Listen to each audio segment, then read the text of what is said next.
안녕하세요. 저는 40대 여자입니다. 저는 결혼을 좀 일찍 했어요. 남편은 제가 일하던 김치 공장 인근에서 용접공으로 일을 하던 남자였는데 가난했지만 저밖에 모르던 선량한 사람이었습니다. 남편과 제가 회사가 가깝다 보니 종종 인근 식당에서 한 번씩 마주치곤 했는데 선량해 보이는 미소가 자꾸 눈길이 가던 사람이었어요. 그런데 어느 날 계산을 하려고 보니 식당 주인 아저씨가 그러는 거예요. 그 용접공이 내고 갔어. 아까 저쪽에서 밥 먹고 있던 그 남자요? 응. 평소엔 서너새 무리와 다니더니 그날은 어쩐 일인지 혼자 밥을 먹으러 왔더라고요. 저랑 공장 언니가 먹은 밥값을 내고 갔더니 무슨 뜻인가 싶기도 하고 혹여나 제가 아니라 언니에게 관심이 있는 걸 수도 있으니 너무 오버는 하지 말자 싶었어요. 그리고 며칠 뒤 또 같은 식당에서 그와 마주쳤습니다. 어쨌든 밥을 얻어먹은 입장이니까 감사의 인사라도 전할 겸 말을 걸었어요. 안녕하세요. 지난번에 저희 밥값을 내주셨다고. 에? 아닌데요? 아니라고요? 아닌데. 주인 아저씨가 그쪽이 내주셨다고 그랬는데. 제가 그럼 착각을 했나 보네요. 잘못 낸 거예요. 신경 쓰지 마세요. 분명 그날 혼자 밥 먹는 걸 제가 봤는데 2인분의 값을 착각해서 더 냈다는 게 이해가 가지 않더라고요. 아무튼 딱 잘라서 말한 뒤 고개를 돌려버리던 그에게 더 할 말은 없었습니다. 대신 전 그날 그 남자의 밥값을 내주고 갔습니다. 물론 그 남자와 같이 온 다른 동료의 밥값도요. 그 후 일주일이 지나도록 그 남자를 식당에서 볼 수 없었어요. 제가 괜히 오지랖을 떨었나, 내가 밥값을 내준 게 부담스러웠나, 별 생각이 다 들더라고요. 그러던 어느 날이었습니다. 밥을 먹고 나오는데 그 남자가 눈에 안대를 한 채 식당 밖에 서 있더라고요. 깜짝 놀라서 무슨 일이냐고 말을 걸 뻔했지만 참았습니다. 그냥 가볍게 목인사만 하고 지나가려는데 그 남자가 절 부르더라고요. 저 부르셨어요? 동료 언니는 눈치껏 먼저 가겠다고 하더니 자리를 비켜주었고 우리는 한동안 어색함에 말을 잇지 못하고 있었습니다. 결국 다시 말을 꺼낸 건 저였어요. 눈은 왜 그래요? 용접하다가 실수로. 많이 다친 거예요? 아니요, 흔히 있는 일이에요. 제가 아직 미숙해서 그래요. 그리고 또다시 정적이 흘렀죠. 답답해서 못 참겠더라고요. 전 왜 부르신 건데요? 그게... 그는 한참을 주저하다가 말했습니다. 그때 밥값 감사합니다. 그런데 그게 다더라고요? 그 얘기하려고 기다렸다고요? 그러니까 그게... 아무리 기다려도 그러고 말기에 그냥 공장으로 돌아가려던 그때였습니다. 저 점심시간이 다 끝나가서 가봐야 할 것 같아요. 밥값 실수로 낸 거 아니에요. 네? 그때 밥 갚는 거 일부러 낸 거예요. 그때 같이 일하는 형이 옆에 있어서 저도 모르게 아니라고 잡아댔어요. 그의 말을 끝으로 우리는 또 한동안 말이 없었습니다. 그러나 그 순간 우리 사이로 살랑 불어오던 바람이 어쩐지 간지럽더라고요. 그날 이후 우리는 종종 만나 점심도 먹고 일이 끝나는 시간에 맞춰 영화도 봤습니다. 그러다 진실을 알게 되었죠. 실은 첫눈에 반했었어. 그래서 자꾸 그 식당에 가서 밥 먹고 그랬는데 말을 못 걸겠더라고. 그래서 한 번은 형들이 다른 데 가서 밥을 먹자고 그러길래 할 일이 있다고 둘러대고 혼자 그 식당으로 간 거지. 마침 당신이 있기에 너무 좋아서 대뜸 밥값부터 내버리고 온 거야. 하여튼 쑥맥이야. 밥값만 내고 가면 어떡하냐? 내가 말 거니까 정색하고 실수를 낸 거라고 그러길래. 내가 아니라 나랑 같이 다니는 언니한테 관심이 있나 했네. 절대 아니야. 난 처음부터 끝까지 당신만 보였어. 앞으로도 그럴 거야. 그렇게 우린 자연스럽게 연인이 되었고 결혼까지 하게 됐습니다. 서로 직장이 가까우니까 출근도 같이 하고 시간이 맞으면 퇴근도 같이 했습니다. 그렇게 알콩달콩 지내던 중에 불현듯 시어머니가 마음에 걸리더라고요. 여보, 어머니 나이도 많으신데 우리가 모셔야 하지 않을까? 당신 힘들지 않겠어? 힘들긴 무슨. 그리고 아이 낳으면 어머니 도움도 종종 필요할 거야. 그때 가서 합치느니 지금부터 합쳐서 같이 사는 것도 괜찮을 것 같아. 나야 그래주면 고맙지. 사실 어머니가 늘 걱정이었거든. 그렇게 우리는 합가를 해 시댁으로 들어갔어요. 시어머니도 남편처럼 워낙 선량한 분이었어요. 어머니, 저녁 다 차려놓으신 거예요? 제가 해야죠. 종일 일하고 와서 무슨 저녁을 차려. 내가 아무리 늙었어도 부모다. 니들 밥 차려주는 게 뭐 힘든 일이라고. 퇴근하고 서둘러 집에 돌아와도 늘 저녁을 다 차려놓으시는 건 기본이었고 주말에 같이 나가서 외식이라도 하자고 하면 한사코 거절하시며 둘이 나가서 재밌게 놀고 오라고 하셨습니다. 어머니, 그러시지 말고 같이 나가서 맛있는 거 먹어요. 나 신경 쓰지 말고 하고 싶은 거 다 해. 평소에도 밖에서 데이트하고 오고 싶으면 그렇게 해. 애들 태어나면 그럴 정신도 없다. 한가할 때 신혼도 즐기고 마음껏 놀아. 물론 혼자 계신 어머니를 두고 어떻게 툭하면 나가서 데이트를 하겠어요. 그래도 합가는 참 잘한 선택이다 싶더라고요. 그러던 어느 날 남편의 회사 동료에게서 전화를 받았습니다. 재수씨, 사고가 좀 났어요. 지금 병원으로 가는 중인데 바로 오셔야 할 것 같아요. 그즘 저는 남편 회사 동료들과 꽤 친했어요. 다들 우리 결혼식에 와주신 분들이기도 했고 직장이 가깝다 보니 퇴근하는 길에 남편의 회식 자리에서도 종종 참석했었거든요. 남편이 하는 일이 용접이다 보니 종종 사고가 있긴 했지만 회사에서 연락을 받은 건 처음이었습니다.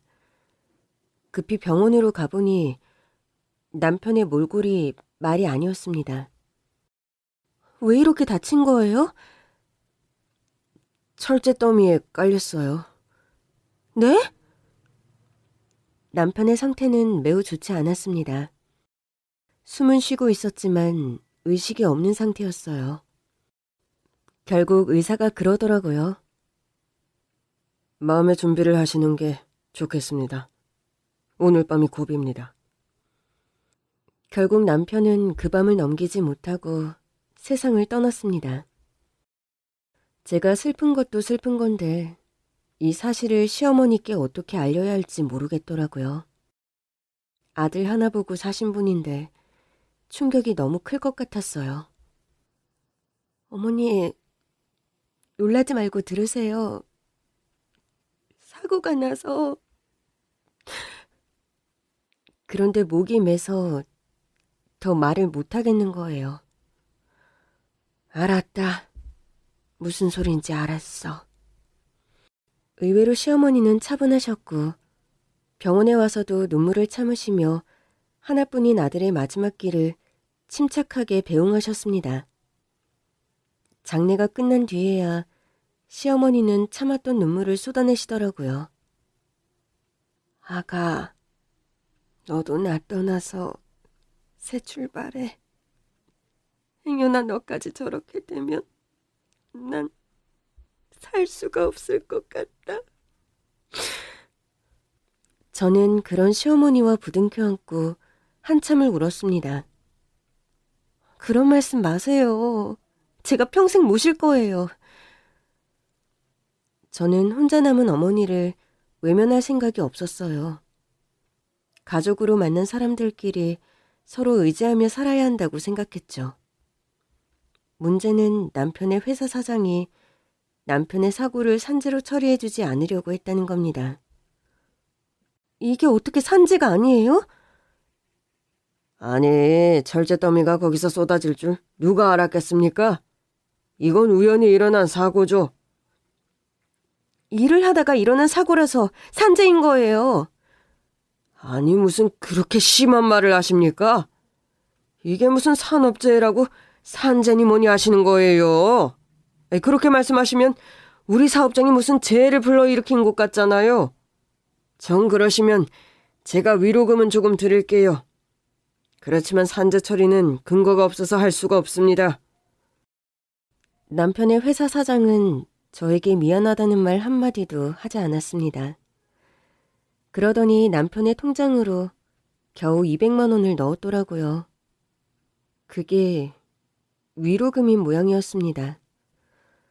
저는 그게 남편의 목숨값인 것 같아 더 서러웠습니다. 이후로도 여러 번 사장을 찾아가 따져 물었지만 나중에는 귀찮다면서 자리를 피해버리더라고요. 저는 결국 소송을 할 생각으로 남편의 직장 동료들을 찾아갔습니다. 증언 좀 해주세요.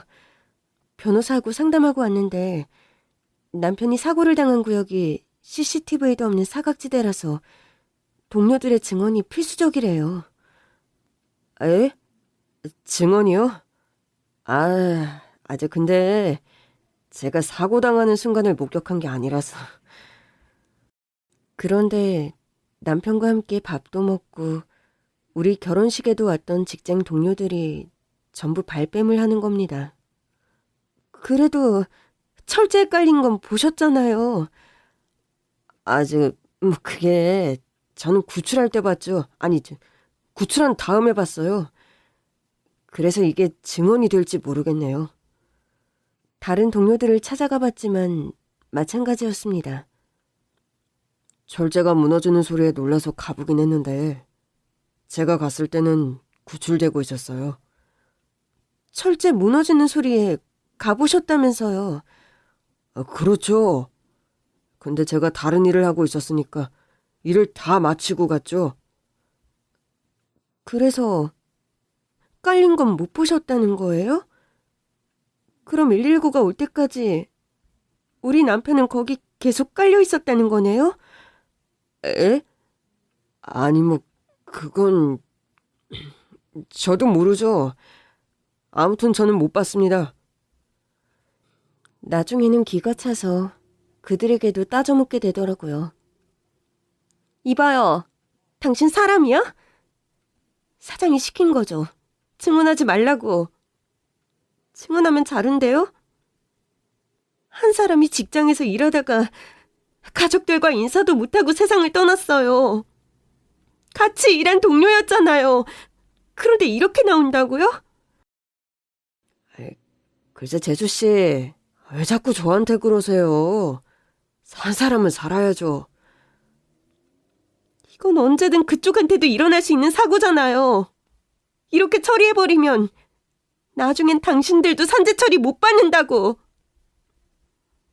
아무리 호소를 해도 그들은 자기는 모른다는 태도로 일관했습니다. 변호사를 찾아가 봤지만 동료들의 증언이 없으면 승산이 없다고 하더라고요. 남편분이 살아계신다면 어떻게든 산재 처리를 하는 게 더 낫겠지만 승산이 없는 소송을 해봤자 패소하면 돈만 더 날리게 되잖아요. 차라리 위로금을 더 받는 쪽으로 제가 합의를 진행해보면 어떨까요? 그 회사도 소송 걸려서 좋을 건 없을 거예요. 그즈음 전 너무 지쳐 있었어요. 변해버린 남편 동료들의 태도로 인해 사람이라면 신물이 나는 지경이었죠. 저는 알아서 처리해달라고 한 뒤 집으로 돌아왔습니다. 그런데 남편과 함께 쓰던 방, 거실, 부엌까지 모든 흔적이 너무 고통스럽더라고요. 일하다가 하루아침에 세상을 떠났는데 누구 하나 남편의 편을 들어주지 않는 현실이 더 힘들었던 것 같아요. 저는 결국 시어머니에게 부탁했습니다. 어머니, 저 당분간만 좀 나가서 지낼게요.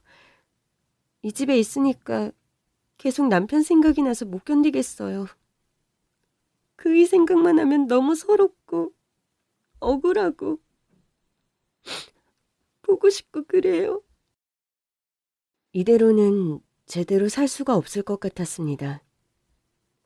그래, 네 마음 다 안다. 너 편해질 때까지 얼마든지 그렇게 해. 저는 오래 다녔던 김치 공장에 휴직계를 냈습니다. 만나는 사람마다 저를 위로하는데 나중에는 그게 더 곤혹스럽더라고요. 이후 먹고 살기 위해 시작한 일이 배달 일이었습니다. 배달기사로 일을 하던 어느 날 익숙한 번호로 배달 주문이 왔기에 가보니 시댁이더라고요. 하이바를 쓴 채 초인종을 누르자 웬 남자의 목소리가 들렸어요. 왜 이렇게 늦어요? 음식을 받으러 나온 남자를 보는 순간 저는 화들짝 놀라고 말았습니다. 죽은 남편이 제 앞에 있었으니까요. 사실 배달 일을 시작하게 된 건 자연스러운 선택이었어요. 저희 친정이 중국집을 했거든요.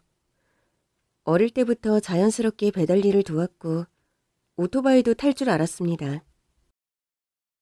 김치 공장을 간둔 뒤 한동안 친정에 가 있었는데 놀면 뭐하나 싶어 배달을 대신 다녀오겠다고 했거든요. 배달을 위해 오랜만에 오토바이를 탔는데 속이 다 뻥 뚫어지더라고요. 비로소 그동안에 쌓여있던 스트레스가 좀 풀리는 것 같았습니다.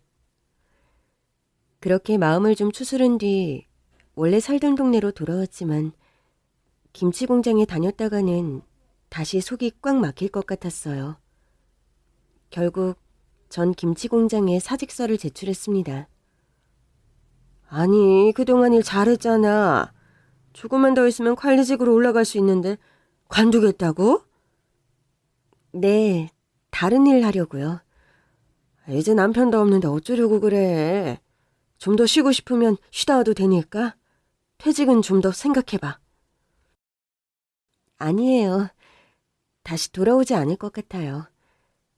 자꾸 제자리 비워두는 것도 민폐고 이제는 제가 하고 싶은 거 하면서 살래요. 하고 싶은 게 뭔데? 배달이요. 뭐? 배달?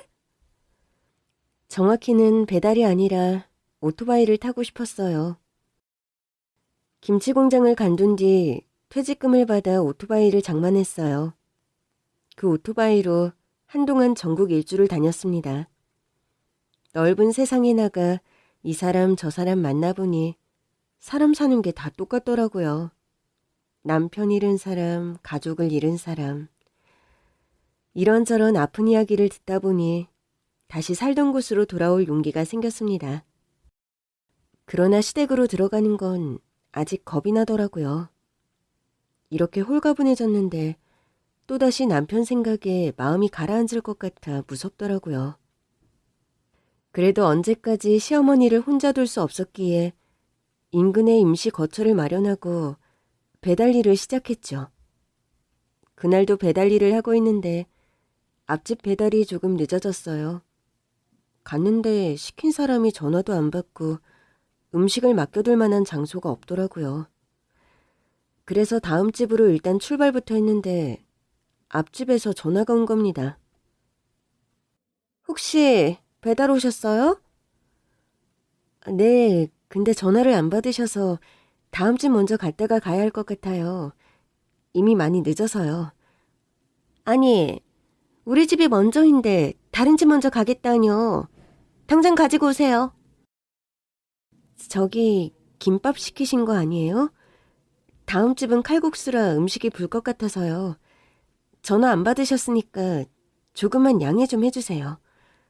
아니, 내가 안 받고 싶어서 안 받았어요? 화장실에 있느라 못 받았단 말이에요. 그럼 앞에 두고 갔으면 되잖아요.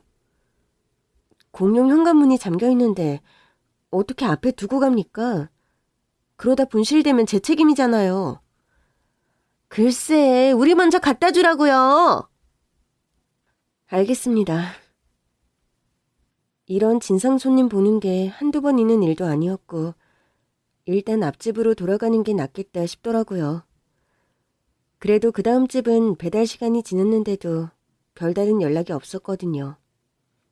일단 앞집 배달을 마친 뒤 다음 집으로 가는데 마음이 너무 초조했습니다. 메뉴가 칼국수에 만두였는데 다 불었으면 어쩌나.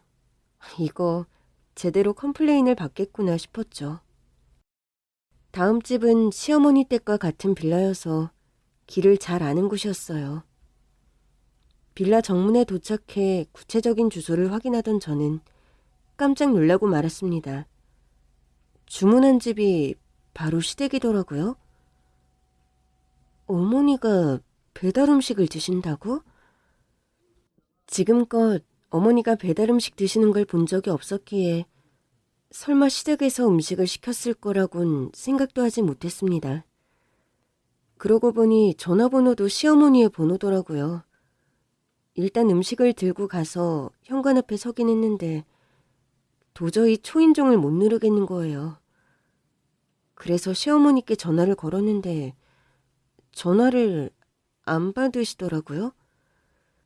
시댁은 당장이라도 도어락을 열고 들어갈 수 있는 제 집이기도 했어요. 그러나 그 문을 여는 순간 또다시 남편과의 모든 기억이 돌아와 괴로울 것만 같았습니다. 그래도 음식이 더 식기 전에 배달을 해야 했기에 저는 하이바를 벗지 않은 채 초인종을 눌렀습니다. 왜 이렇게 늦어요? 인터폰으로 저를 확인한 건지 웬 남자가 버럭 소리치며 문을 열더라고요. 좀 이상했습니다. 시댁에 남자가 있을 리가 없었으니까요. 죄송합니다. 앞집 배달이 좀... 그러나 전 제 앞에 있는 남자를 보는 순간 말문이 막히고 말았습니다. 여보? 환상을 보는 줄만 알았어요. 너무 오랜만에 집에 온 거니까. 남편이 그 문을 열어주는 것 같은 환상을 본 건가 싶었죠. 이거 꿈이야? 지금 당신 내 꿈에 나타난 거야? 네? 여보? 당신? 무슨 말씀을 하시는 건지. 저 미혼이에요. 그러나 그가 남편과 똑같은 얼굴로 미혼이라고 말하자 울컥 화가 나더라고요. 당신이 어떻게 미혼이야? 내가 당신 와이프인데. 에? 아니, 배달도 늦게 오셨으면서 웬 헛소리까지. 그 남자가 배달이라는 단어를 꺼내는 순간 정신이 번쩍 들었습니다. 예? 분명 남편과 똑같이 생긴 사람이었는데 태도하며 표정이 많이 다르더라고요.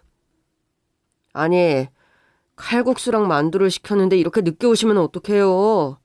혹시나 사고 날까봐 전화는 안 했는데 이건 좀 너무하죠. 얼른 주세요. 다 본 거 아닌지 모르겠네. 그러면서 음식을 확인하는 모습을 보는데 자꾸만 남편과 겹쳐 보이는 겁니다. 저는 그제야 정신이 돌아왔고 그 집이 시댁이라는 것을 깨달았습니다. 그때였어요. 좀 늦을 수도 있지. 뭘 그래. 엄마 시장하시잖아요. 아유, 괜찮아. 저기 기사 양반. 괜찮으니까 조심히 가요. 그러나 그 남자가 시어머니를 엄마라고 부르는 순간 저는 더는 참을 수 없었습니다. 시어머니가 문을 닫으려는 순간 저는 문을 붙잡았어요. 아니 기사 양반, 왜 그래요? 시어머니가 당황한 얼굴로 저를 봤습니다. 양반이 아닌가? 여자분인 것 같네? 제가 하이바를 벗자 시어머니는 화들짝 놀라셨습니다. 아가! 시어머니의 말에 남편과 똑같이 생긴 그 남자도 저를 봤어요. 다시 봐도 너무 남편과 똑같아서 저는 시어머니를 붙잡고 물었습니다. 어머니, 이게 어떻게 된 거예요? 저 사람 우리 그이 맞죠? 어떻게 된 거예요? 살아난 거예요? 근데 기억을 잃었어요? 시어머니는 난처한 듯 보였습니다. 그게 말이다. 어머니, 얼른 말해주세요. 저 사람 그이 맞잖아요. 시어머니에게 아들은 남편 하나뿐이었습니다. 그러니 그 사람이 제 남편이 아니고서야 다른 누구라고 설명될 수 있는 상황이 아니었습니다. 얼른 들어와. 내가 다 설명하마. 마침 시댁이 마지막 배달지였습니다. 저는 일단 안으로 들어갔어요. 분명 제가 살던 집인데 남편처럼 보이는 남자가 안에 있자 선뜻 들어갈 수가 없더라고요. 참 이상한 순간이었습니다. 분명 남편이 그 집 안에 있는데 낯선 그림처럼 느껴지는 거예요. 내 아들이다. 시어머니의 말에 저는 숨이 멎는 것 같았습니다. 그런 거죠? 그이 맞는 거죠? 부엌에 있던 그 남자도 거실로 나왔습니다. 엄마, 왜 안 오시고 배달기사를 집으로 들인 거예요? 그러나 곧 그 남자도 저를 알아보더라고요. 혹시... 맞아, 네 재수 씨야.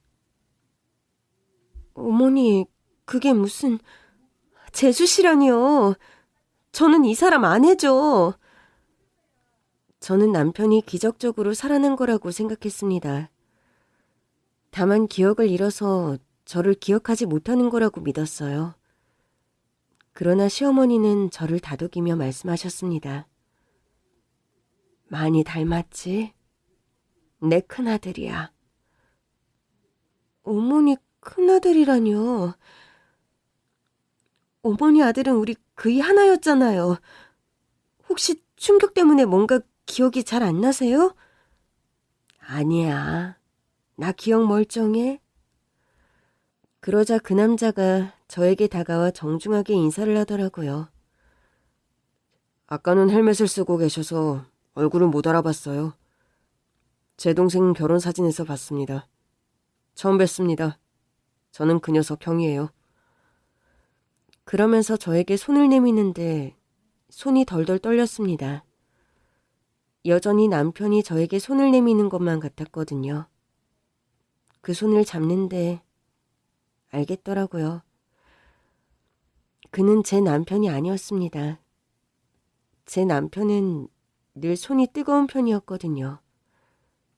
그런데 손이 너무 차갑더라고요. 이거 꿈 아니죠?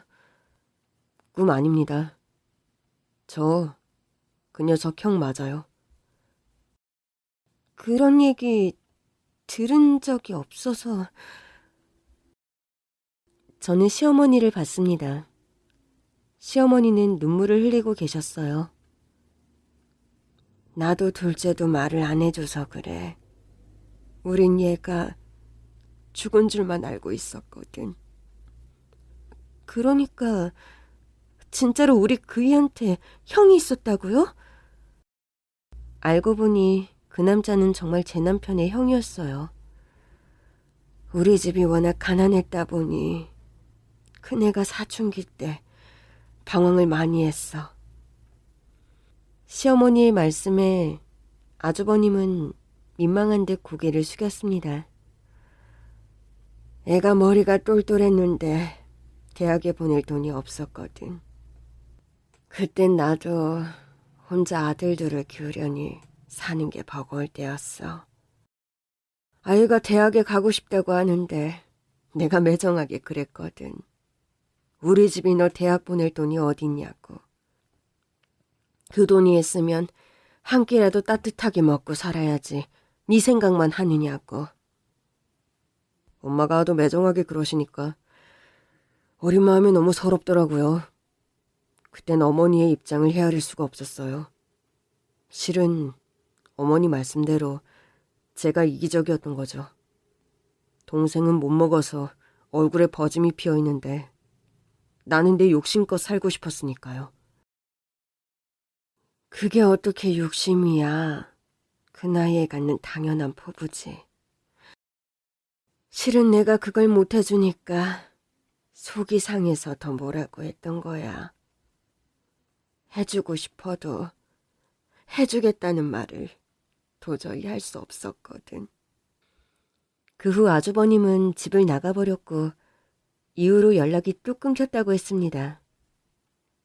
얘가 집을 나가고 1년이 지나고 2년이 지나고 5년이 지나도 연락이 없는 거야. 실종 신고도 하고 다 해봤는데 찾을 수가 없더라고. 결국 나랑 네 남편은 큰애가 세상을 떠났다고 생각했어.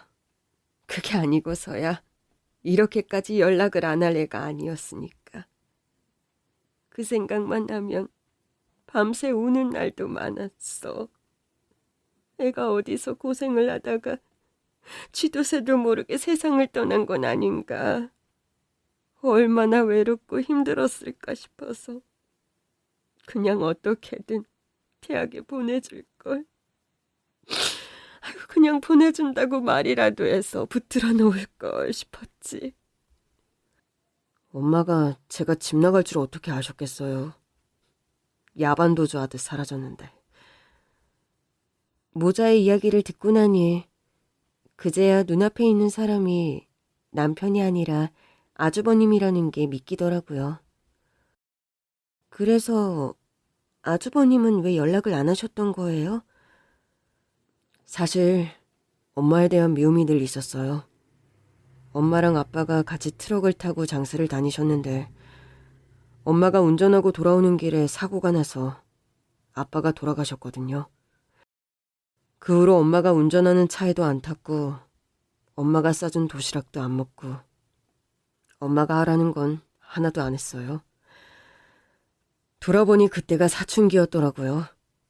제가 대학에 가겠다고 하니까 엄마가 대학보단 일단 취업을 해서 나중에 대학 가는 게 어떻겠냐고 했는데 반항하고 싶은 마음만 들더라고요. 엄마는 아빠를 죽여놓고도 가족의 소중함을 모르는구나. 내 마음을 전혀 알아주지 않는구나. 그러면서 말도 안 되는 생각을 계속했던 것 같아요. 그러니 집을 나가서도 연락을 하고 싶지 않았죠. 이제부터는 평생 볼 일 없다고 생각하면서 지냈으니 연락을 했겠어요? 그래도 그 어린애가 혼자 사는 게 쉽진 않았을 텐데. 그래. 그래서 나도 얘가 살아있을 거라는 생각을 못했어. 엄마가 못 찾게 하려고 배를 탔어요. 배 타고 중국으로 갔죠. 이야기를 듣던 시어머니는 또다시 눈물을 흘리셨습니다. 내가 얼마나 미웠으면 그 어린애가 배를 탈 생각을 다 했겠니. 제가 철이 없었어요. 겁이 없어서 그런 거죠 뭐. 그렇게 갔다가 쥐도 새도 모르게 사라졌어도 아무도 몰랐을 거예요. 그땐 그런 생각을 전혀 못했어요. 그럼 언제 돌아오신 거예요? 이제 막 3일 됐어. 안 그래도 너한테 연락을 하려던 참인데 네가 배달기사로 떡하니 온 거지. 아까는 진짜 남편인 줄 알았어요. 너무 닮아서. 어릴 때부터 나이 차이는 좀 있는데 쌍둥이 같다는 소리를 많이 들었어. 그러고 보니 아주버님의 나이가 좀 더 많아 보이긴 하더라고요. 그이가 없어서 많이 놀라셨죠? 실은 알고 왔습니다. 네? 먼 중국 땅에서 연락도 안 하고 지내던 사람이 어떻게 동생의 부고를 알고 온 건지 의아했습니다. 사실 제가 회사를 운영하는데 동생이 다니던 회사의 가장 큰 고객이었어요. 정말요? 네. 그런데 얼마 전에 그 회사 사장이 중국으로 저를 만나러 왔었거든요. 재계약을 앞두고 있거든요. 와서 비싼 식사도 대접하고 그러길래 흔히 있는 일이라 그러려니 했었어요. 그런데 그 사람이 대뜸 최근에 자기 회사에 골치 아픈 일이 있었다면서 사장 노릇이 힘들다고 하소연을 하더라고요. 직원 하나가 사고로 세상을 떠났다고요. 사장이 아주버님에게 말한 그 사고는 제 남편이 당한 사고였습니다. 원래 같으면 산재 처리할 만한 일도 아니었는데 그 와이프가 와서 고소하겠다고 난리를 치더라고요. 그래서 어떻게 처리하셨어요? 그 직원이 진짜 열심히 일하던 사람이었거든요. 그래서 그냥 산재 처리해줬죠. 회장님도 아시겠지만 산재 처리해서 제가 좋을 게 하나도 없잖아요. 그래도 어떻게 해요? 직원들 아끼는 마음으로 했죠. 잘하셨네요. 그래도 내 회사에서 일하다가 세상을 떠났으면 책임지는 마음을 가져야죠. 회장님은 제 마음 알아주실 줄 알았습니다. 제가 이렇게 힘들게 산다니까요. 그 사장은 아주버님의 마음에 들기 위해 자신이 한 선행과 노고에 대해 열심히 떠들어댔고 아주버님은 그 얘기에 재계약을 마음먹었다고 했습니다. 저랑 오래 계약을 한 사장이라 저를 잘 알았던 거죠. 우리 회사가 약자들을 돕는 사업과 기부도 많이 하고 있었거든요. 말도 안 돼요. 그 사람 우리 남편한테 산재 처리 안 해줬어요. 예, 저도 압니다. 처음엔 그 사장 말을 믿고 비서에게 재계약 서류까지 준비하라고 했었어요. 그런데 비서가 그 사장과 전혀 다른 보고를 하더라고요. 회장님, 이 회사랑 재계약하실 생각이신가요? 얼마 전에 철제 더미가 무너지는 사고가 있었다고 하던데요. 그래? 그래서 직원 하나가 세상을 떠났다고 하더라고요. 아주버님은 그제야 사고의 내용을 알게 됐고 그 정도면 산재 처리를 당연히 해줘야 하는 일이 아닌가 싶었대요. 산재 처리가 필요 없는 일인데 해줬다고 한 말이 걸리더라고요. 그래서 비서에게 진상을 좀 더 알아보고 한 뒤 재계약을 미뤘죠. 그리고서 알아보니 이 사람이 산재 처리를 안 해줬더라고요. 산재 처리를 안 해준 것도 비도덕적인데 나한테 와서 뻔뻔하게 거짓말을 했다는 걸 알고 나니까 어이가 없더군요. 저는 그간의 서름을 아주버님께 털어놓았습니다. 제가 얼마나 가서 애원했는데요. 우리 남편 열심히 일하다가 이렇게 된 건데 산재 처리를 안 해주는 게 말이 되냐. 이건 내 남편이 열심히 일한 시간을 외면하는 거다. 설득도 해보고 동료들한테 증언도 부탁했는데 사장이 시킨 건지 다들 사고 상황을 직접 본 게 아니라고 증언을 못 해주겠다고 하더라고요. 그 정도인 줄은 몰랐어요. 다만 그 회사 상황을 직접 보고 재계약을 결정하려고 한국에 왔어요. 어쨌든 기존에 거래하던 곳인데 해명 기회도 주지 않고 재계약을 무산시킬 수는 없겠더라고요. 그래서 아주버님은 불시에 남편이 다니던 회사 사장을 찾아갔고 그는 무슨 귀신이라도 본 것처럼 놀라더랍니다. 왜 그렇게 놀라십니까? 예? 아니 그게 늘 중국에서만 뵙다가 여기서 뵈니까 제가 알던 사람이랑 많이 닮으셨네요. 제가요? 아주 아닙니다. 제가 무슨 헛소리를. 아유, 한국에 다 오시고 어쩐 일이십니까? 아주버님은 그때부터 느낌이 이상했대요. 그 사장이 너무 당황하는 것도 그렇고 자신과 그렇게 닮은 사람이라면 동생밖에 없을 테니까요. 사실 처음 그 회사에 계약 기회를 준 건 그 회사가 제 고향 동네에 있어서였어요. 그런데 그 사장이 절 보고 누굴 닮았다고 했다가 말을 황급히 얼버무리니까 이상할 수밖에요. 아주버님은 그 사장에게 단도직입적으로 물었다고 해요. 사고로 세상을 떠났다는 직원 인사기록 좀 볼 수 있습니까?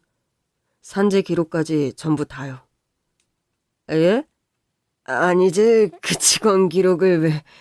이게 개인정보라서요. 왜요?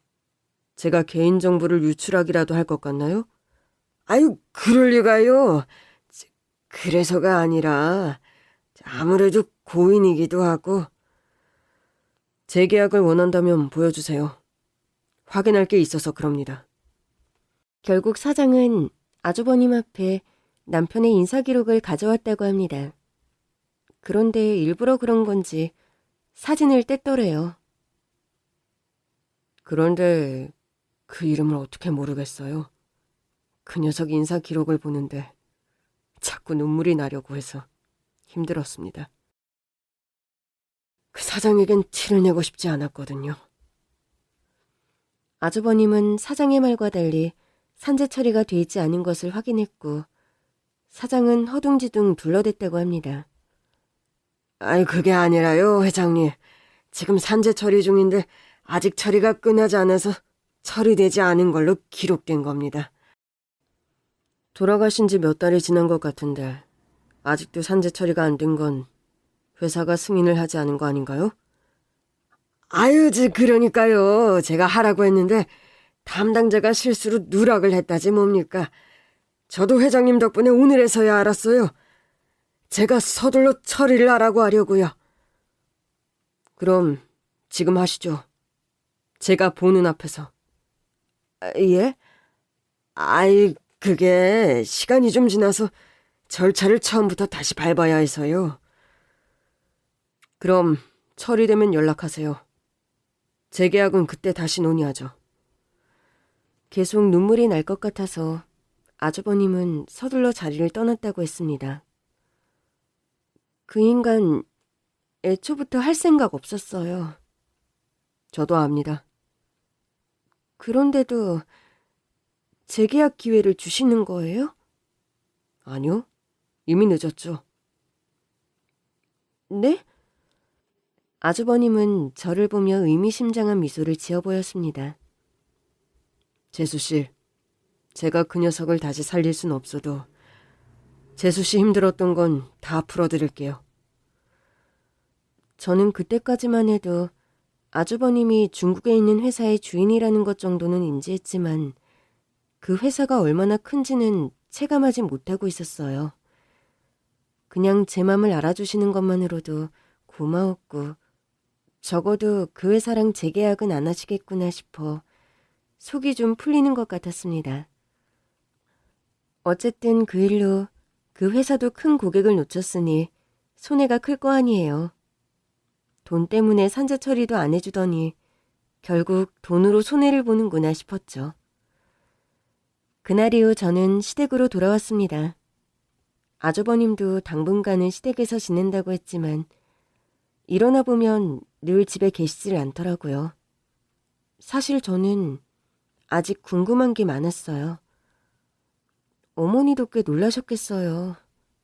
갑자기 아주버님이 돌아오셔서 몰라다 마다 눈앞에 다시는 못 볼 줄 알았던 큰애가 나타났는데 그 사장님이 보여준 인사기록에서 보니까 집 주소가 그대로더래. 어머, 그럼 그때부터 계속 이 집에서 사신 거예요? 애가 살아있을 리 없다고 생각하면서도 이사는 못 가겠더라고. 애가 언제라도 찾아올 것만 같아서.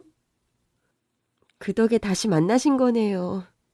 근데 어머니는 안 헷갈리셨어요?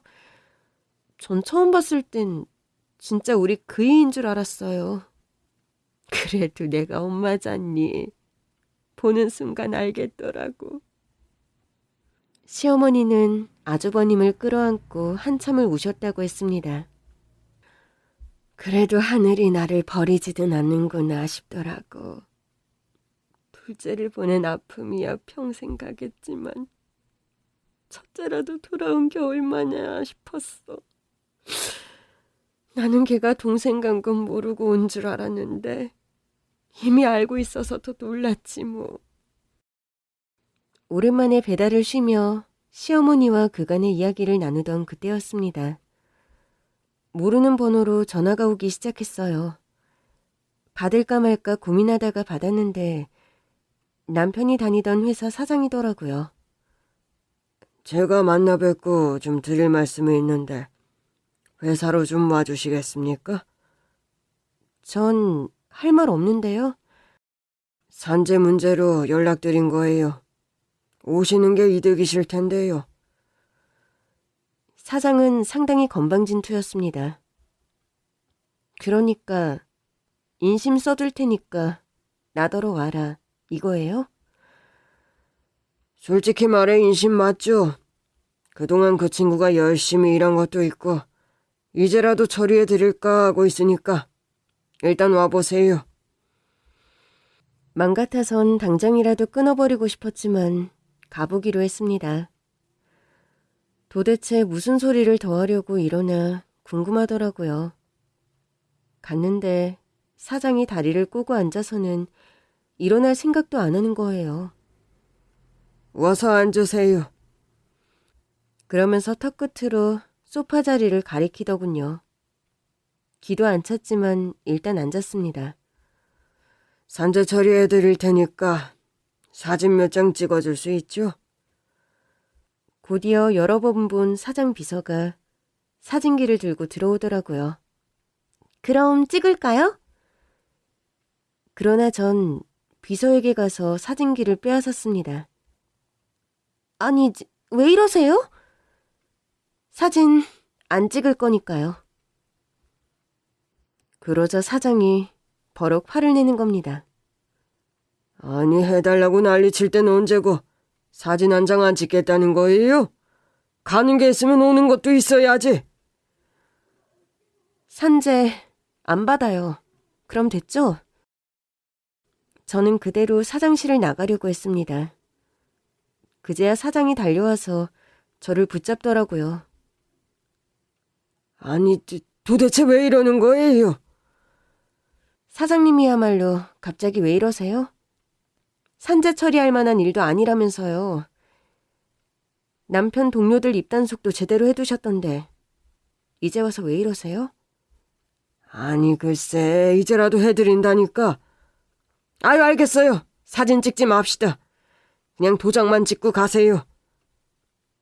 글쎄, 더럽고 치사해서 안 받는다고요. 아니 도장 하나만 찍으면 끝인데 왜 안 받아요? 주는 건 사장님 맘이고 안 받는 건 내 맘이에요. 아니 남편 생각을 하셔야지. 그가 남편의 노고를 인정받고 싶다면서요. 해준다니까. 사장님이 안 해줘도 우리 남편 열심히 산 거 우리 가족들이 기억하니까 됐어요. 전 이만 갑니다. 그 사장의 속을 제가 모를 리가 없잖아요. 남편 산재 처리해주고 아주버님 회사와 수월하게 재계약을 하고 싶은 거겠죠. 그 회장이 내 남편의 형인 줄도 모른 채 말이죠. 그렇게 집으로 돌아왔는데 이제는 남편 회사 동료들이 저에게 연락하기 시작했습니다. 재수씨, 산재 받으면 좋은 게 얼마나 많은데 왜 안 받으세요? 사실 제가 사장님 때문에 그동안 말을 못했어요. 이제라도 필요하시면 제가 증언할게요. 제가 이제 와서 증언 필요할 일이 어딨어요. 그래도 혹시 도움은 필요할 때 줘야 도움이죠. 아니지. 도움도 아니지. 사실 좀 말해달라고 했는데 입속 다물었던 분이 갑자기 왜 이러시는 거예요? 또 다른 동료들도 산재 처리를 받는 게 좋지 않겠냐며 자꾸 훈수를 두기에 전부 번호를 차단해버렸습니다. 그렇게 애원할 때는 한 번을 안 도와주더니 이제 또 사장이 시키니까 저한테 전화를 건 모양이었어요. 그래도 제가 듣질 않으니까 그 사장이 선물 바구니를 들고 집까지 찾아오더라고요. 아니지, 사장님. 도대체 왜 이렇게까지 하십니까? 저도 며느리도 이제 산재 처리 필요 없다니까요. 어머님, 제가 그 친구를 얼마나 아꼈는지 모르실 겁니다. 예, 전혀 모르겠어요. 예? 이제와 이래봤자 달라지는 거 없으니 돌아가세요. 사실 그때 아주버님도 집에 계셨거든요. 저랑 아주버님은 숨죽인 채 그 모습을 보고 있었습니다. 어머, 우리 어머니 맞으세요? 저렇게 매몰차게도 말씀하실 줄 아는구나. 젊을 때는 더 하셨어요. 그땐 살기 어려워서 더 그러셨겠지만. 그렇게 전 시어머니의 새로운 모습도 보고 어머니 앞에서 무릎을 꿇는 사장의 모습까지 볼 수 있었습니다. 사실 그 정도로 속이 꽤 시원했어요. 며칠 뒤 아주버님은 중국으로 돌아가셨습니다. 일이 많아서 일단 가서 처리를 좀 하고 또 오겠다고 하시더라고요. 그렇게 몇 달이 지난 어느 날 깜짝 놀랄 만한 사실을 듣게 됐죠. 아유, 세상에. 둘째가 다니던 회사가 부도가 났다는구나. 네? 어쩌다가요? 원래부터 사장이 비리가 많았던 모양이야. 그게 다 들통나는 바람에 투자처도 다 잃고 망했대. 어머. 둘째가 깔린 철제 관리도 엉망이었다더라. 안전관리를 제대로 안 한 것도 다 걸린 모양이야. 몹쓸 인간 같으니라고. 그래놓고 지들은 책임 없다고 발뺌이나 하고. 불쌍한 내 아들. 그제야 저는 아주버님이 꽤 영향력 있는 사업가라는 것을 체감할 수 있었습니다. 저는 아주버님께 전화를 걸었습니다. 아주버님, 어떻게 하신 거예요? 남편 다니던 회사 재기 불능인 것 같더라고요. 사실 마음이 좀 무거웠어요. 남편을 외면한 사장과 동료들이 믿긴 했지만 직장을 잃었을 다른 직원들을 생각하니 마음이 편하지 않더라고요. 엄밀히 말하자면 제가 한 건 거래를 끄는 거랑 과실에 대한 신고를 한 것뿐이에요. 그 사장이 평소에 회사를 건실하게 잘 운영을 했다면 제가 거래를 끊는다고 망하기까지 했을까요? 좀 힘들기는 해도 다른 거래처를 터서 운영을 이어갔겠죠. 하긴 그런 사람이니까 그이한테도 그렇게 못되게 굴었던 거겠죠. 그럼요. 제가 아무리 동생 일로 화가 나도 멀쩡한 회사를 망하게 할 만큼 기업 윤리가 없는 사람도 아니고요. 그 사장은 정당한 대가를 치른 것뿐이에요. 이런 말이 어떻게 들릴지는 모르겠지만 저도 제 동생 덕에 부도덕한 거래처를 하나 걸렀습니다. 안 그랬으면 이번에도 재계약을 했을 거고 그런 사람의 배를 불려줬을 테니까요. 조사해보니까 직원들 체납도 꽤 있더라고요. 정말요? 저희 남편은 체납까진 아니었고 좀 늦게 들어온 적은 여러 번 있었어요. 체납은 전에 있었던 일이고 그 직원들은 항의하다 못해 결국 관두고 회사를 나갔더라고요. 그 사장은 과실치사로 감옥에 갈 겁니다. 진짜 나쁜 사람이었네요. 직원들은 뭐 먹고 살라고. 그리고 아직 확정은 아닌데 그 회사 건실한 기업에서 인수해서 운영할 예정이에요. 그럼 전에 있던 직원들도 다시 복직할 수 있을 거고요. 어머, 정말요? 예, 제가 아는 회장님께 부탁을 드렸더니 흔쾌히 인수하시겠다고 하시더라고요. 그렇게 남편 회사의 사장은 악독한 행실에 대한 대가를 치렀고 그 회사를 완전히 떠나게 됐습니다. 그 일이 없었다면 어쩌면 아주버님은 더 오랜 시간 가족에게 돌아오지 않을 수도 있었겠죠. 사실 늘 돌아오고 싶었어요. 다만 떠나 있는 시간이 길어지니까 용기가 나질 않았죠. 동생 덕에 다시 어머니를 찾아올 용기를 낼 수 있었어요. 물론 그 녀석을 다시 못 보게 된 건 여전히 가슴 아프지만요. 조금만 더 일찍 올 거라는 생각을 지울 수가 없어요. 남편의 억울함을 다 풀어주고도 아주버님은 여전히 후회가 남는다고 했습니다. 아주버님은 주어진 환경에서 최선을 다해 사셨고 저희 남편도 그랬어요. 예, 그렇지만 2번 다시는 이렇게 가족의 부고를 듣고 싶진 않네요. 그래서 말인데 재수씨, 어머니랑 같이 제가 사는 곳으로 가는 건 어떠세요? 갑작스러운 제안이라 저는 좀 당황했어요. 시어머니의 아들이니까 따라가시는 게 당연하겠지만 저는 이제 남편도 없는데 괜한 짐이 될까 걱정이었습니다. 아주버님, 저는 괜찮아요. 어머니만 잘 부탁드려요. 얼마나 다행인지 모르겠어요. 남편 떠나고 어머니한테는 자식 하나 없는 것 같아서 늘 마음이 쓰였거든요. 그래서 제가 평생 모시고 살 생각이었는데 이제야 저도 마음이 좀 편해졌어요. 그러니까 재수씨도 같이 가주셔야죠. 우리 가족이신데. 가서 하고 싶은 일이든 공부든 다 하시고 편하게 누리세요. 제가 뭐든 다 해드릴게요. 결국 저는 시어머니와 함께 아주버님을 따라갔습니다. 많이 고민했지만 그 즈음엔 어머니도 아주버님도 제 가족 같아서 따로 살 생각도 못 하겠더라고요. 그리고 많은 시간이 흘렀네요. 요즘도 가족끼리 종종 얘기하곤 합니다. 남편이 우리 가족을 다시 이어준 거라고요.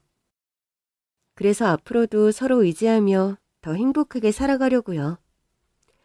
함께 할 수 있는 가족이 곁에 있다는 것에 감사하면서요.